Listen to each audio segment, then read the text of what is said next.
प्रिय छात्रों नमस्कार। फ्री ऑनलाइन कोचिंग में आपका स्वागत है। हम लोग प्रश्नावली 3.5 में प्रश्न क्रमांक 2 का दूसरा प्रश्न अब हल करेंगे, जिसमें दिया गया है के किस मान के लिए निम्नलिखित समीकरणों के युग्म का कोई हल नहीं है।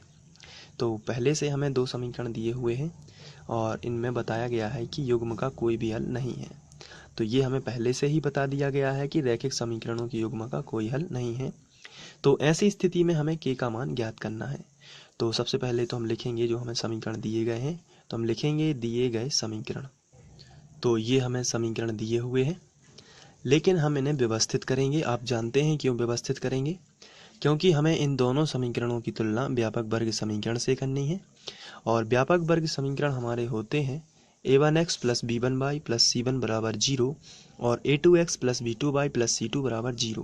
तो आप यहाँ पर देख रहे हैं कि दोनों समीकरणों के बराबर में 0 है, लेकिन जो हमें समीकरण दिए हुए हैं इनके बराबर में 0 नहीं है, इनके बराबर में संख्याएं हैं और कुछ मान हैं।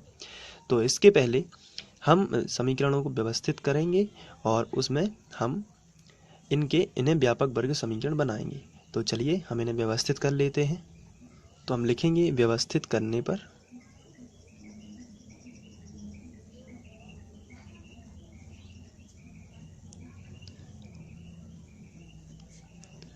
और सबसे पहले लिखेंगे 3x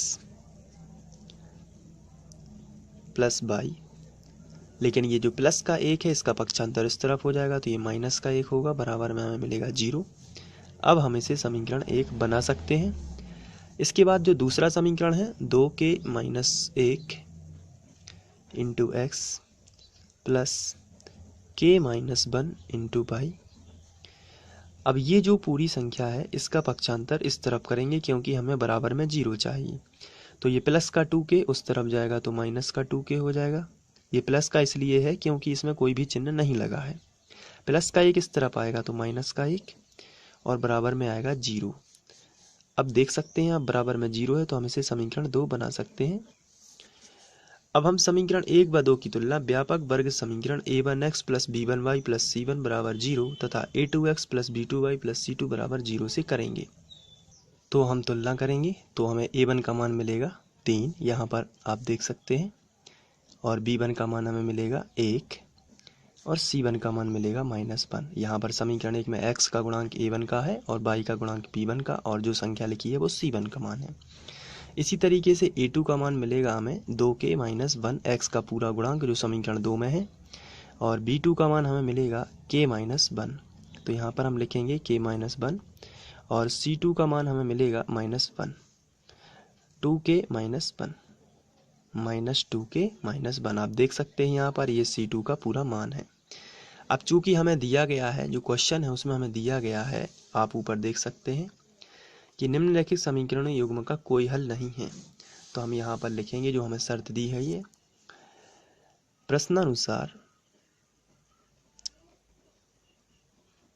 कोई हल ना हो के लिए, कोई हल ना हो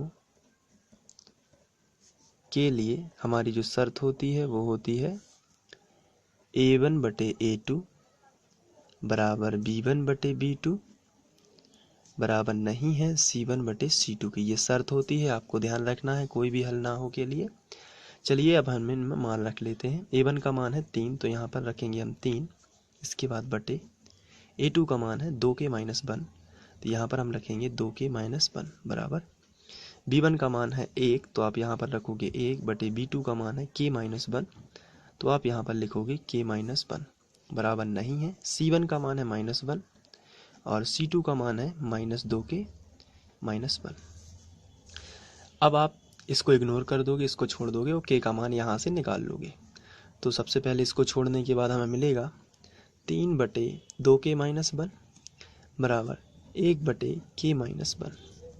त्रिया गुणा कर देते हैं, 3 का k में होगा तो आएगा 3k माइनस 3 एकम 3 बराबर 2k एकम 2k। ये ज्यों का त्यों रहेगा, पूरा का पूरा 1 में गुणा होगा जब। इसके बाद k एक तरफ कर लेते हैं और संख्या एक तरफ, तो 2k, ये प्लस का 2k उस तरफ जाएगा तो माइनस का 2k हो जाएगा बराबर -1 पहले से ही था। माइनस का 3 इस तरफ जाएगा तो प्लस का 3 हो जाएगा, इसे पक्षांतर कहते हैं, आप लोग जानते हैं।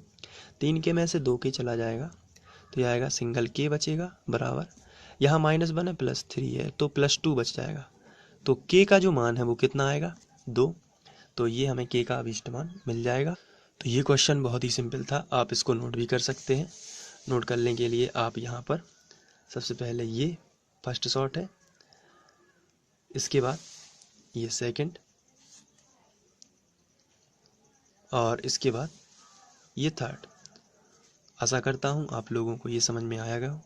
अब इसके बाद आगे बढ़ते हैं और नेक्स्ट क्वेश्चन ले लेते हैं। Thank you.